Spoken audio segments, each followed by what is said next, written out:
Welcome to Catharsis, where we work you up around everything amorism. I'm Step, he, she, they, them. Let's go!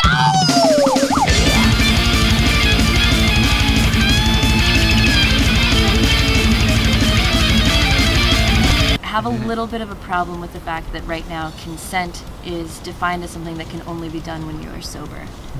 Because I actually think that that has created a situation where a lot of people think that this just doesn't apply to them. Like, that's not what we're doing here. Like, everybody's here to get drunk and, like, you know, meet people, and therefore this is not what we're doing. So we don't have to pay attention to what consent is, because I know that's not what people are here for. Interesting. And I think that's really, really problematic.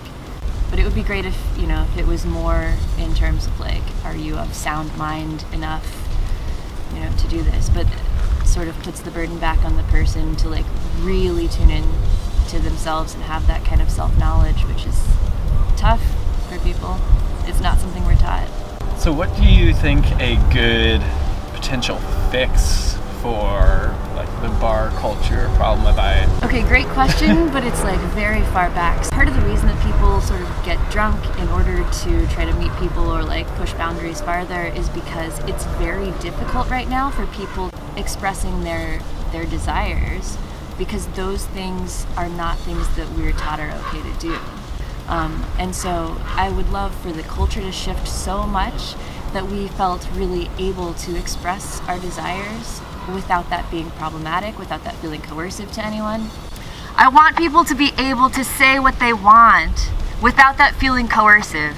The closest thing that I've seen that's actually helping people right now is sort of like nonviolent communication, which I think has a terrible name that turns people off from looking into it, really. But I actually think it's a great idea. Try to flip the script and say, like, expressing what you want is not coercive.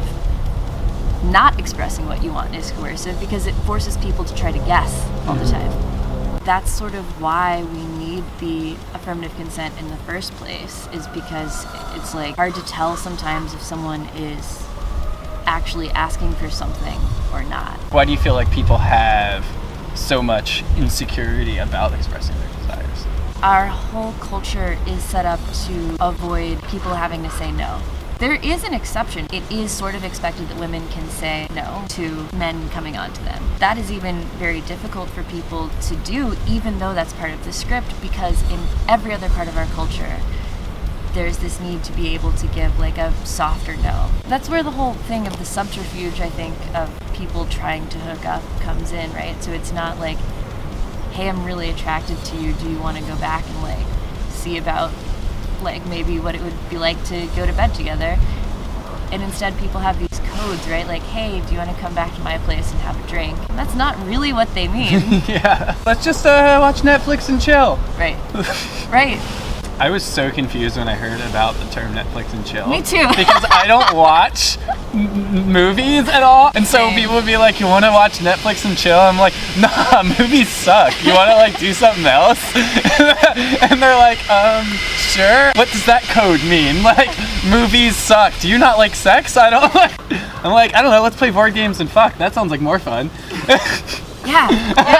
That should be the new thing. No more Netflix and chill. Now it's board games and fuck.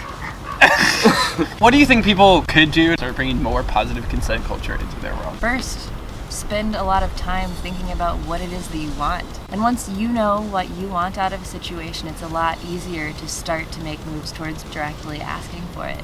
And also make a lot of space to hear no and be appreciative of no. One of the ways to do that is to start being more direct with your own no's. Not necessarily always giving a soft no or a hidden no, but a direct and honest, nope, that's not what I want. Say no and giving them a smile and going about your day. Yeah, I like to say no pretty strongly and, like, but this is great, or but that would be good.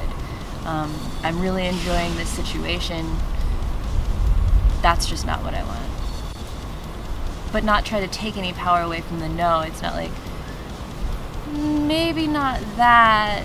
It's like, no, but this is great. You know what time it is? I think it's time to smash the patriarchy. What we have here is a real life representation of the patriarchy. The patriarchy. And we're gonna smash it! Tell us who this is! This is the idea that we can't ask for what we want.